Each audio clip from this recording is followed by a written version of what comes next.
Bruins Beat is brought to you by Prize Picks and the Game Time app.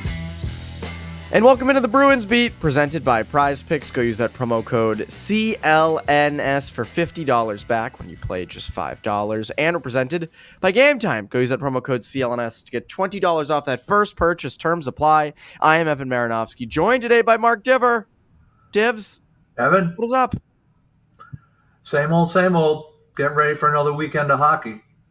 That's all there is this time of year. Just more and more hockey. And you're right now, you're coming to us live on site, boots on the ground at the Amp. You're at Providence Bruins morning skate. So it's like I'm a studio host for Channel 7 or something, and you're the correspondent in the field doing the hard-hitting journalism. Yeah, well, I don't know about that, but I'm hiding up here in the suites where it's quiet, and normally they wouldn't let me be up here. Like during a game, there'll be people and stuff, but there's nobody here, so you gotta stay there all day and just claim it as yours. People who have tickets to it. Sorry, you weren't there at 12 in the afternoon. Goodbye. Yeah, See ya. I could do that, but I don't think I will. Yeah, it's a press box view is better anyways. Interesting times in the land of the Boston Bruins. So I want to tell you a little funny story. So Thursday night, tickets were relatively cheap to the Bruins Stars game. And I got to shout out our good sponsor over at Game Time for a great experience. They cheap seats, very easy to get tickets. Game Time really hooked it up. So shout out to them. Use our promo code CLNS. And my girlfriend and I went. She lives down the street from the Garden, and we go, and it's Bruins Stars. And she's not the biggest hockey person in the world, but she gets into the game. And halfway through the third period, she goes, I'm bored. I said, you and me both. I think that's a lot of people right now. And Bruins lose 5-2 to the Stars. That is 3 straight no-win games. Obviously, they had the Utah overtime loss last Saturday. And it's hard not to ask this question. And I know that it seems early to ask this, but I keep kind of going back to it. And it's, are we watching the final days of Jm Montgomery as head coach of the Bruins? And I think it's a valid question to ask because, again, I think you look at sort of the lead up of the last week. You take into consideration they have not signed him to an extension yet, to the best of our knowledge. It has not been public. So I don't know. I really do wonder if we're kind of watching the end here, because the last week things are not adding up. They're under 500. I know it's still the start of the year, but it is professional sports. Teams, when they want to spark, do fire the coach. I wonder if we're getting to that time. Well, I don't know if we are, but it's certainly a fair question to ask at this point. Especially after last night was bad. Last night was brutal. Bad. And one thing that struck me, watching from home is the post-game interviews with Pasta and Marchand. They looked stricken. They just looked like like they were kind of searching for answers, which I think wouldn't be a surprise at this point. But there was no, at least that I saw, no, we'll get him next time, or I saw positive signs or whatever. It was just grim. So, when and the boredom thing, when fans are bored, that's a red flag. So I wouldn't go too much off my girlfriend here for that. I gotta defend the Bruins a little bit. But I get what you mean. From home, there was some boredom there. You didn't feel like they were going to do it in the third period. They played better, but I was struck by the difference in skill between the two teams.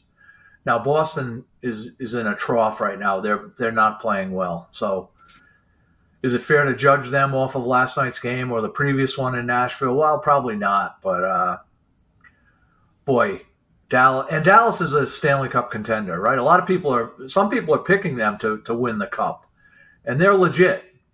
But they were the better team by a mile last night. And that's after the Bruins, the moves they made in the offseason and filling the holes, the perceived holes via free agency and such. That had to be a discouraging effort. Not effort, but a performance last night for Boston, and management, I'm sure, is searching for answers at this point. And what are the answers? I don't know. Everyone's got to play better. They got to coach better. They got to play better. It's the old Belichick thing. It is. Coach better, play better. By the way, that Dallas Stars team, boy, can that Wyatt Johnson play. That kid is freaking good, and that sort of adds a little salt in that 2021 wound, which I want to get to later. And Stankoven too. We can get to that later, but yes, but they were so much faster, and they were more skilled, and they generated chances better. And again, you just go over this last week because remember, it was just a little over a week ago. The Bruins had a really good effort in Colorado, beat them 5-3. Then they have that 2-1 overtime loss in Utah. Obviously, Montgomery makes some headlines with the way he yelled and sort of, gave Marchand a tap on the bench. They have a really hard practice on Sunday to try to get the guys going. They have a horrible effort in Nashville, lose 4-0 on Tuesday. Meanwhile, Montgomery is juggling all the lines, trying out different combinations. And again, they lay another egg on Thursday night, and there's no 5-on-5 offense. That is toast right now. The last 5-on-5 goal they had was Cole Koepke against Utah last Saturday. That Pastrnak goal on Thursday was 4-on-4. Then they had the Brazeau goal was power play, and they had no goals against Nashville. So the offense is dried up, looks helpless. No line. The fourth line was working. We can't expect them to be the way they have been early on every single game. The line, juggling the lines doesn't really work. Montgomery has Patra on the third line right wing spot on Thursday, which I don't get. So again, we're recording this as the Boston Bruins are practicing as well. And they have Marchand, Coyle, and Patra together on that second line. So I like that move. I think that is a move to try to generate some offense. But you've been covering this a lot longer than I have. And when a head coach, when those moves start not really working and the team has high expectations, which this team does, they do. And a lot of it, yes, can be chalked up to guys like Morgan Geekie and Trent Frederick and Charlie Coyle and even, before last night, Brazeau and these middle six guys just not really performing. Brad Marchand in there too. But add in the fact that the coach still does not have a contract extension after this year. And I think this does you start to get the wheels turning on that. And you have Jay Leach on the bench. You have Joe Sacco on the bench. To me, I look and say they're going to need to turn it around heavily in this next week or two, or I think you and I could be sitting here 2 weeks from now going, all right, well, what can we expect from Jay Leach as the Bruins head coach, or what can we expect from Joe Sacco? And I think I'm with you on this.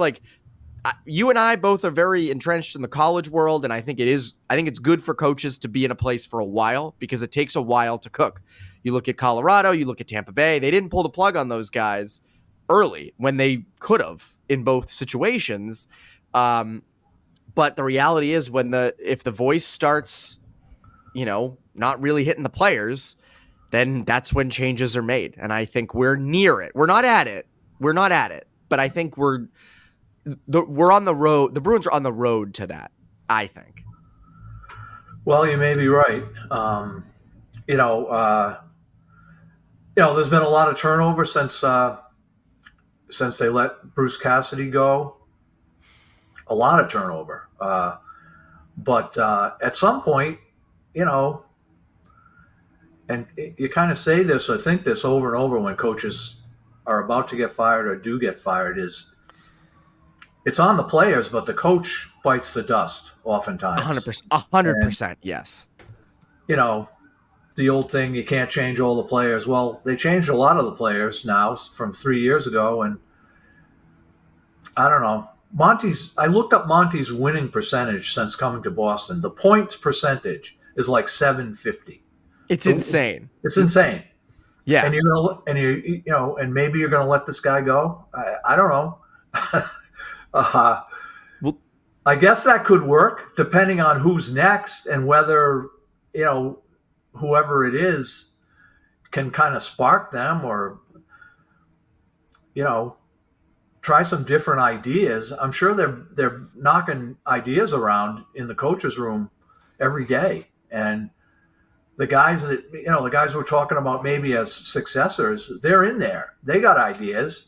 So, how many different ways are there to kind of make this work? At some point, the guys like, pick a name, Zaka, McAvoy. Has McAvoy been great? No. They got to play better. That's the thing, is this roster's not performing at all. Right. And I had high expectations for this group. Like I think this is a legitimately good team. I think they should be looked at as a cup contender. At least I felt that going into the year. When I watched them play Dallas last night, it's like, geez, Yeah. that is a night and day difference. Holy crap. But I even think Elias Lindholm got off to a good start. I haven't noticed him a lot the last couple games. No. That has not looked like a number one center to me. So, I do wonder if we hit a point where they fire Montgomery in 2 weeks if this continues, and maybe they get a little bit of a spark from whoever they promote Jay Leach, they promote Joe Sacco, they get a little spark, but the same problems reoccur, and it's all right, it isn't the coach, it's the roster. Because Montgomery, the reality is, obviously the 2023 playoffs will always be a stain for Montgomery, Yep. and it's just the way it is. But that was a hell of a regular season. Yeah. And last regular season was, I think, his best coaching job. That team to me was worse on paper than this team by far. You didn't really have a true number one center. Patra gets hurt. You have guys like JVR stepping into big roles, and you got to the second round, and you were one of the best one of the best teams throughout the year. You were in first place, I think, for most of last year, if memory serves. So Montgomery's a good coach. I don't think that's the problem. I wonder if either the room has tuned him out, and I think the second option is the more likely one, they ain't performing. They're not. No, they're not. And we hear endlessly, and I talk about it as much as anyone, about the culture, the Bruins culture. Everyone talks about the culture. Everyone's trying to emulate it. Guys on other teams talk about it. Well, where's the culture now? What's going on with the culture? I don't have an answer to that one, but you'd think. And okay, so 2.5 bad games here. Okay, the Utah one. They were ahead by a goal with 10 minutes left. That wasn't a total disaster, but the last two have kind of been. But I don't know, 2 games and you flush the coach. I don't know if that's the move at this point, but no, I agree with you. I don't think it's the move right now, but I wonder if in 2 weeks, if this continued and they were in a true slump. What if they go into the game against the Leafs tomorrow, who also are coming off a bad performance last night, and one where the coach was yelling at guys on the bench. Sounds familiar, but what if they get blitzed by the Leafs tomorrow? Holy cow! All bets might be off. This isn't a. If they fire the coach and hire a new one, that'll be three head coaches in 3 years, 4 years. For the Bruins, it would be. Yeah, Cassidy fired in 22, Montgomery fired in 24, if that's what ends up happening, and then a new someone guy. hired. Yeah, and the new guy. And that's not that's not what good organizations do. No, it's not. Remember that. And Don Sweeney, is not a guy who is prone to rash moves at all. This guy is patient, and he will wait, until the time is right, or whatever. But it would be unlike a Patriots Super Bowl parade. There won't be one of those this year. No, there won't. But it would be unlike him to act rashly in this situation. But who's to say that it's not completely his call. Somebody above him on the food chain may make that decision for him. We don't know. And I think there's also pressure on him. There's pressure on Sweeney. A lot of these are his moves. Max Jones, Riley Tufte, Elias Lindholm, Nikita Zadorov, the brought in the offseason. Kostelik, who's been good. So again, like Korpisalo, these are his moves. So you also have that. I agree with you though. Like so I keep going back to like, I don't know about Montgomery in the playoffs, but I do think you have to give the team some time to develop. I mean, there are lots of new line combinations. It is a somewhat new team. Yep. They can't start every year like they did the last 2 years. The last 2 years, they started out super hot. They were like the team of October the last 2 years. That's not going to be the case every year. But they do look dead at the moment. Yeah, they just look out of it. Now, I want to bring up an interesting point from Elliot Friedman. He made on 32 Thoughts on, I think it was Thursday. But first, quick word from our friends over at Prize Picks. Prize Picks is the best place to get real money sports action. With over 10 million members and billions of dollars in awarded winnings, Prize Picks has made daily fantasy sports accessible to all. You just pick more or less on at least 2 players for a shot to win up to 100 times your cash. Run your game all season long on Prize Picks. Prize Picks invented the flex play, which means you can still cash out if your lineup isn't perfect. You can double your money even if one of your picks doesn't hit. Sign up today and get $50 instantly when you play $5. You don't even need to win to receive the $50 bonus. It's guaranteed. Prize Picks is the best way to win real money this football season. Which players are going off? Which ones aren't?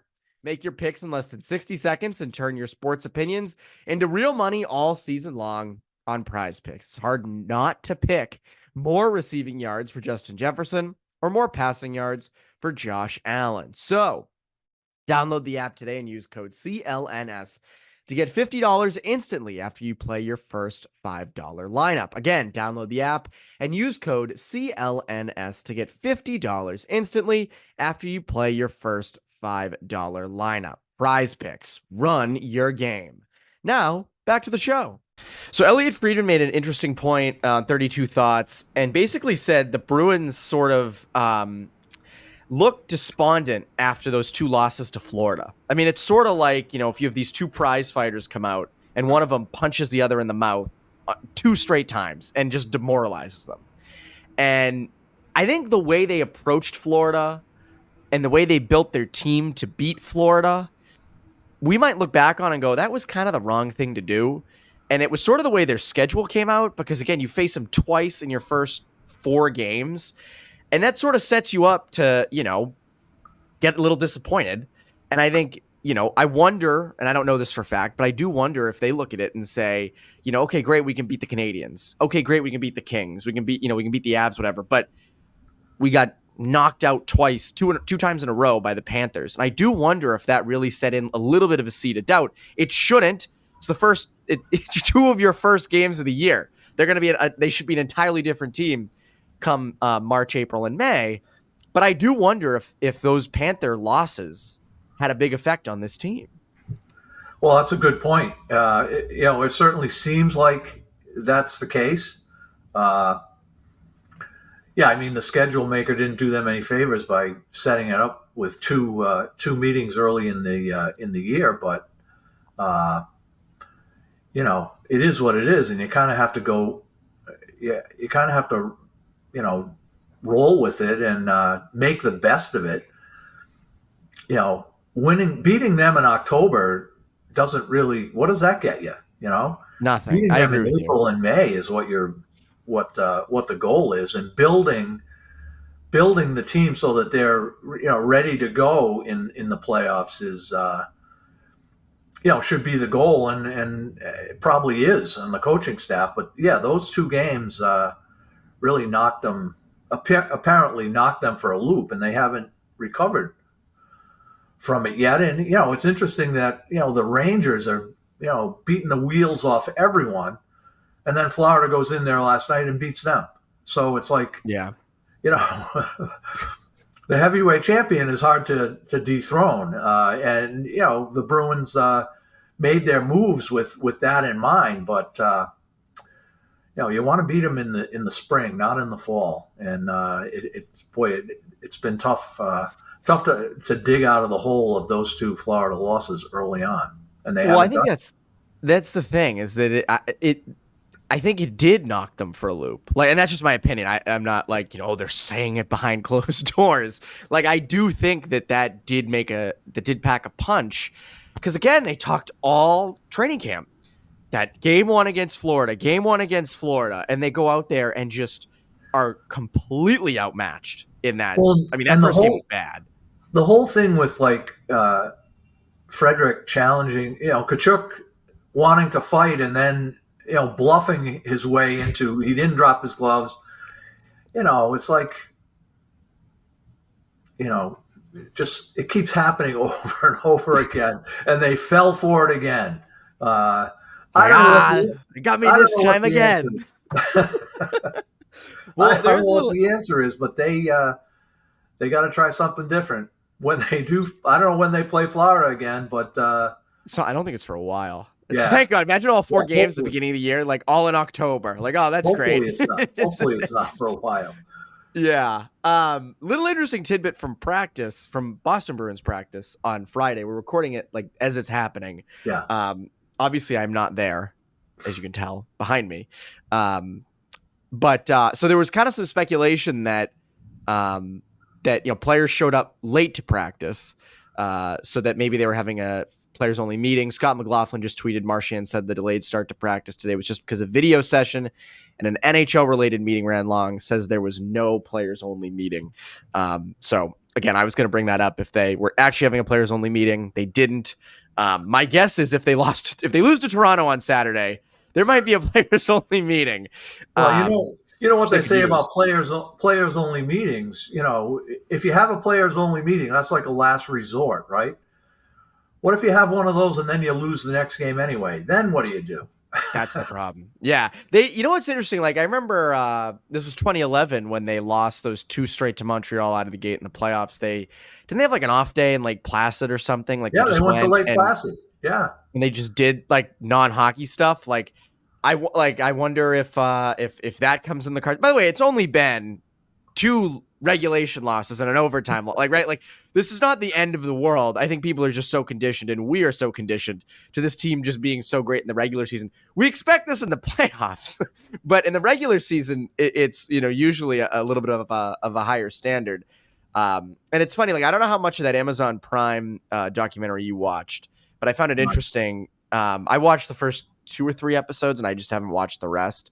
The Nashville one was fascinating when they didn't let them go to the U2 concert at the Sphere. Like, Barry Trotz came in and was like, you guys have lost like 8 in a row. Like, there's no way in hell you're going to that U2 concert. And then they went on a tear the rest of the way.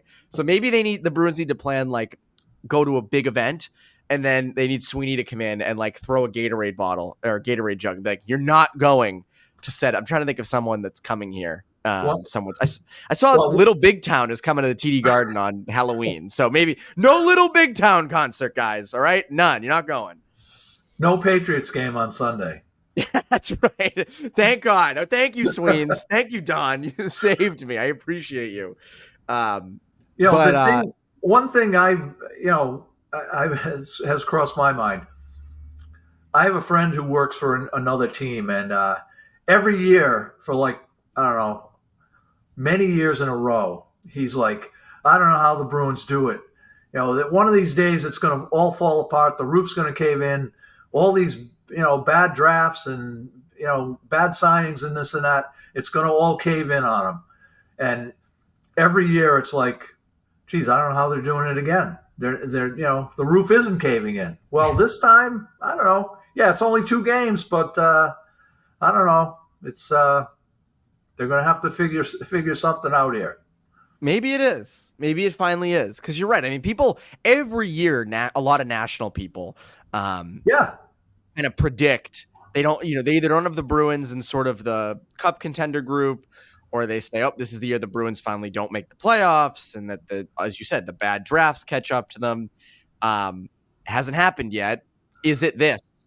I don't know. I think we're too early in it to really know, but I think that's an interesting point. Last week on Elliot Friedman, the podcast, they were actually debating whose roster would you rather have, Ottawa's or Boston's? And then who would you rather have, Buffalo or Boston? It's like the lack of respect. The lack of respect. I mean, come on. I mean, I get the infatuation with young talent like Stützle and Brady Tkachuk, but come on. Come on. Exactly. I mean, seriously, I tweeted a few weeks ago, like, I like Brady Tkachuk's game. I do. And I think he will have a good career and promising career and all that stuff. But every time I see him do one of his antics, the Senators are down like 4-1. Yeah. And it's like, it's every time. Like, he's mocking Lane Hudson, with his, head fakes. The Senators are losing 3-1 at the end of the third period. Like, it's never, him up a ton or anything. So, yeah. And then the Sabres are their own disaster. So we'll see what ends up happening there. I want to get into some solutions. We're not all about problems here. We're going to talk about some solutions. First, though, quick word from our friends over at Game Time. There's nothing like watching an NBA or NHL game live. The energy in the building, the sounds on the ice or the court, the memories you make with family, friends, and other fans. It's unmatched. And the coolest part is when strangers sitting around you become your best friends. You can make these memories with Game Time. Game Time has a new feature called Game Time Picks that makes getting tickets to see your favorite teams play live even easier. Game Time Picks filters out the fluff to show you only incredible deals on great seats so you don't have to waste time searching through thousands of tickets. Curation makes it easier to save more on sports, concerts, comedy, and theater.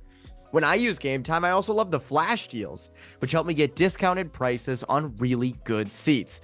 Plus, who doesn't love seat views, which give a panoramic view from your seat in the app before you buy? So, take the guesswork out of buying tickets with Game Time. Download the Game Time app, create an account, and use code CLNS for $20 off your first purchase. Again, terms apply. Create an account and redeem code CLNS for $20 off. Download Game Time today. What time is it? It's game time. Now, back to the show. So a lot of people have different ideas about how the Bruins can generate more 5-on-5 offense. I think that's sort of the biggest on-ice problem that they have right now. I mean, covering the front of your own net, like, that's just doing it. When is that going to happen? They have the guys. There's no one else to do it. Like, you're either, I like Nikita Zadorov had a huge hit on, I forget who it was on Thursday night. And immediately came up laboring. And I'm like, oh my God, like, really already? Yeah. We're in October. But 5-on-5 offense, I think, is interesting. And I think Montgomery took a step towards that on Friday when he put Patra on that second line with Marchand and Coyle on the right. Like, I think I'd rather have Patra down the middle. I think long-term Patra's a top 6 centerman. But I do think if you're trying to generate offense, I think that's the guy you go with on that second line right wing spot. What do you think? Well, I don't have a better option than him. I don't know. I don't want, I hope the kid succeeds. I got nothing against him, but I don't know if he, I don't know if he's the guy at this point in his career and where he's at. Is he ready to do that? Is he ready to help a good team in the top 6? I see him he made a nice play last night on the goal, no question. I see him getting bounced around left and right. He's getting crushed. He's getting, knocked off the puck. I mean, the physical part, he's not a physical player. You don't expect that of him, but protecting pucks and carrying pucks without getting knocked around is a requirement if you're gonna play in the top 6, and he's at a disadvantage there. So I don't know, maybe a temporary spark, but long term, I don't think he, I don't see him as the answer this year. Down the road, yeah, maybe he can be that guy, but to help them get out of this situation that they're in, give it a try. What do they got to lose at this point? Who else would you try? Would you? I hear everyone wants to bring Lysell up. And at some point, they will. At some point, they will bring him up. He's going to get an NHL opportunity this year. Is this the time? Geez, I don't know. If you bring him up and he falls on his face for whatever reason, he's not ready, or whatever the reason might be. Are you putting him in a position to succeed if you're kind of plugging him in there and hoping that he can provide a spark? I don't know if he's that guy. He's not a spark plug type of player. He's a very talented, skilled, fast player, but I don't see him as a spark plug. And how has he been so far this year down there? He's been okay. He's had last Sunday. He was very good. He got 3 penalties. Oh, it fit right in Boston. Yeah. Perfect. But 2 of them were in response to him being roughed up by Springfield. But he had a good game that day. And what I said at the time was that he's engaged. He's engaged on that day.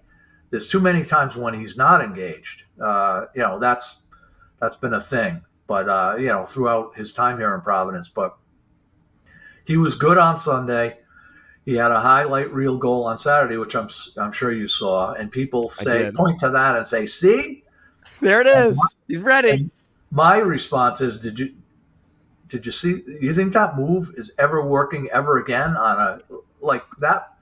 That move's not going to work. No. The poor guy who was on D there is like, holy shit. I can't believe I got beat on that, Yeah.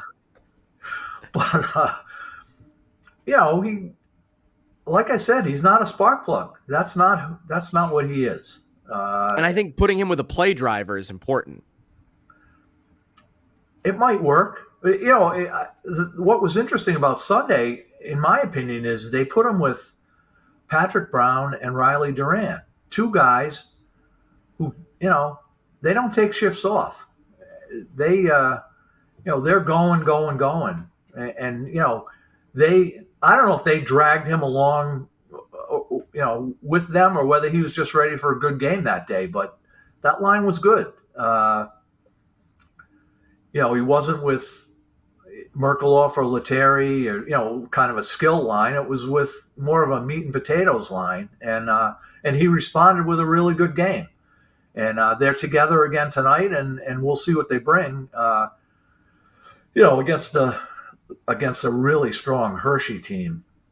We'll see what he brings tonight. But I want to see him string together some good games like last Sunday. Say 4 or 5 good games. I don't want to see him called up because he had 1 game or 2 good games. I think it's got to be more than that. Before he gets the call. But if they continue to struggle, then I think you probably will see him sooner rather than later. And whether that's the right move, who can say? But he's going to get up there. I don't think there's any question about it. But like I said, I'd like to see him earn it more with a string of strong games, before he goes up. Making it on his timeline instead of making it on the team's, where it's like you've earned the right to go up there. You're playing well, all that. I completely get that. I think it's interesting because, again, like they've tried Geeky in that spot. Hasn't worked. Didn't work. Again, it fascinates me that guys like Geeky and Frederick, and I know it's only been 7 games, so things can change, but they're in contract years. And that's kind of a reason I expected them to be impact players out of the gate, was like, you have a lot to play for. Like, I like Trent Frederick ideally would want a year where he's in the 40-point range. He's middle 6, like going to teams next year and saying, hey, I can be a top 6 forward. Haven't seen that yet. Haven't seen that with Geeky. Geeky's been scratched. Haven't seen that with Brazeau until Thursday night. So I think Patra... Naturally, I agree with you. I don't think he's the long-term fit there, but I think short-term, you try to get a spark. Like you try to do that, and then I think if that isn't working, and Lysell is playing well in Providence and stringing together some games, you try that. But again, I still hold. I think this team, if they're in the playoff hunt, which they should be, they're going to be looking for a top 6 right winger to put with Marchand and Coyle, or to put with whomever is playing with Coyle on that second line, because I agree. I don't think it's in house. I don't think they think at right now that they have the guy in house either. Like, right. I think they're open to that. I don't want to see them trade another first. Like, make another first round pick. And I know you and I are big on prospects, so maybe we're biased, but like, you've got to make first round picks. And if this team, let's just say, and we'll probably talk more about this as the deadline gets closer. Again, it's October, so I don't want to waste too many trade deadline bullets. But again, if they're like third in the Atlantic and they're, a team that might win a round, like, are you going to really give up your first for Tyler Toffoli or someone like that? Like, is that what's going to push you over the line? I know that they believe that, you can get into the playoffs, however you can get in and make an impact. And I agree, anything can happen in the playoffs. But like, I just wonder if we get to that point in the year where we're like, is it really worth giving up a first for this team? I don't know. They haven't shown it so far. No, they haven't. And they're going to have to do a lot better going forward here in order to, kind of justify that kind of a move. Trading picks is, one of the reasons why they don't have a lot of prospects in Providence. They traded picks, and they've had to rely on free agents. Some of whom are marginal NHL players. So yeah, I would hate to see the first rounder go, unless they really put it together here and make a strong run here over between now and, say, the trade deadline. But boy, it doesn't look good right at this point. And no, I don't know. Tyler Toffoli, yeah, great player. My guy, and he's not a right winger, is Frank Vatrano. That's who. Yes, that would be awesome. Now, yeah, they ran him out of town last time for a third round pick that turned out to be Jakub Lauko. Nothing against Jakub Lauko, but they should have kept Frankie. Well, did you see Lauko got the chain in Minnesota? I think it was like last night. Did he? Yeah. He got the chain. So I watched him score his first goal with the Wild live. So I was like, oh, there it is. Look at that. Jakub Lauko. I saw a locker room scene from the Wild, and I saw his grapes up on the shelf up above where he sits. So, hey, good for him. Good for him. Yeah, I mean, hell yeah, dude. Like, he's an interesting character. He'll make a good media person down the road. He'll make a good podcaster. Yeah. He'll be great at that. There are two more points, just 2 quick points I want to make before we go. Number one is deadline stuff. If they were to trade that first, you hope it's for a player you can lock up. You have for more than a year. And Sweeney typically has been very good with that, outside of obviously the year that they, 22-23, when like that was understandable. That team was so good. You just put all your chips in the middle of the table. And then the last thing on Montgomery is, because I don't think the move is to fire him now. And I always think it's good to let coaches, go and have a chance to, overcome adversity and all that stuff. Obviously if the voice isn't hitting in the room, then you got to make the tough decisions. But if you're going to fire him, you have to make sure the guy coming in, like, that you have a legitimately better option coming in. And, maybe that's Jay Leach, who, was a head coaching candidate, who's been a head coaching candidate a number of times. And the organization had for a long time prior to when he went to Seattle. He was interviewed for Montgomery's job, before Montgomery got it, post Cassidy. If memory serves, Jay Leach was interviewed for that, I believe, right? He was a candidate. I believe so, yeah. So, you got to be sure he's better. Or Joe Sacco. Like, you've got to be sure that he's better. Or if you're going to do the interim route, which obviously is what they would do, and then kind of make an evaluation at the end of the year, you got to be sure, if it's not one of those two guys, that there's an outside guy who is much better equipped than Montgomery, because what you do not want is you don't want Montgomery leaving and doing what Bruce Cassidy went and did and win a Stanley Cup. Like, you don't need that again. You don't want that again. And you need to make sure that your next guy is better or provides something.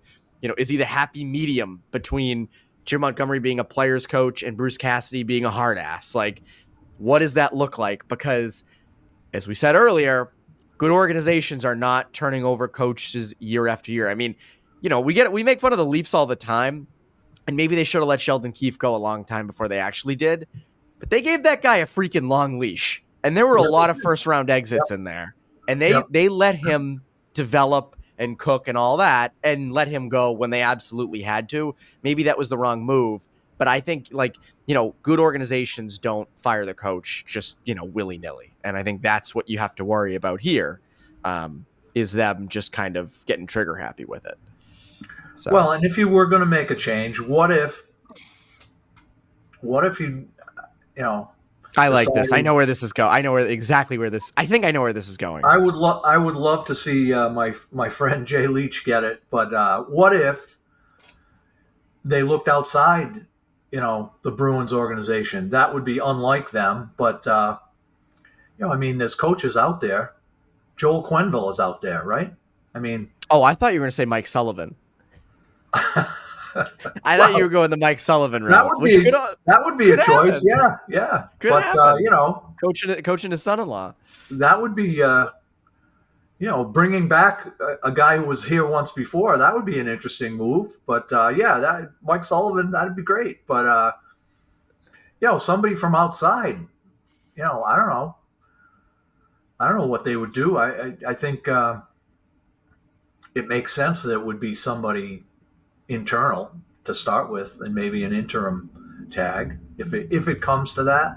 And I don't want to make it sound like I'm advocating that. I think they should stick it out with Monty for and see how this plays out. But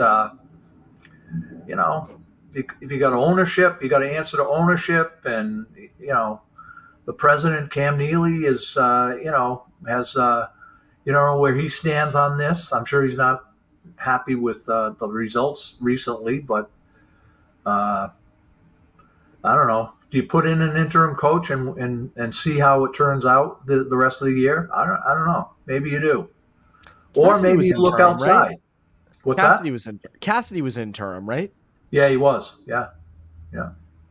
So that's probably. I would think that's the direction they go. Would be, and you promote someone on the bench, move him in. There are going to be a lot of fans being like, "What about Patrice Bergeron? Patrice Bergeron just retired. What about Let him be the head coach. What about Zdeno Chara?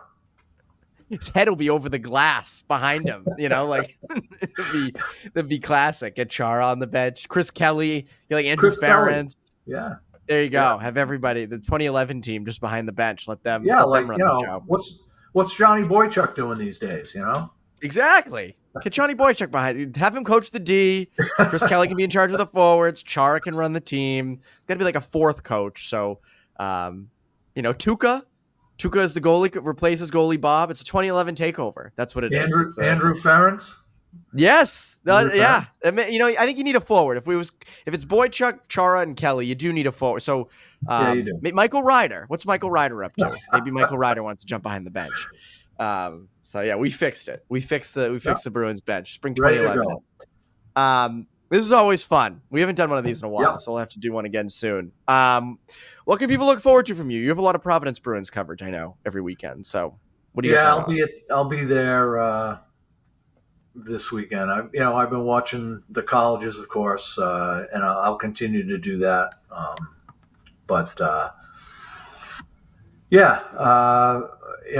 I watched Arizona State Providence last weekend. That was interesting to see that team, Arizona State. That is, going into to play with the big boys in the NCHC this year for the first time, and Providence has the makings of what could be a very good team, young, but talented. And this weekend on TV, on my laptop, I'll be watching BU North Dakota. That Be should a be hell of a freaking good matchup. Yeah, that's a heavyweight bout right there. So on and on it goes. We're just getting started here, really. It is. It is. You know?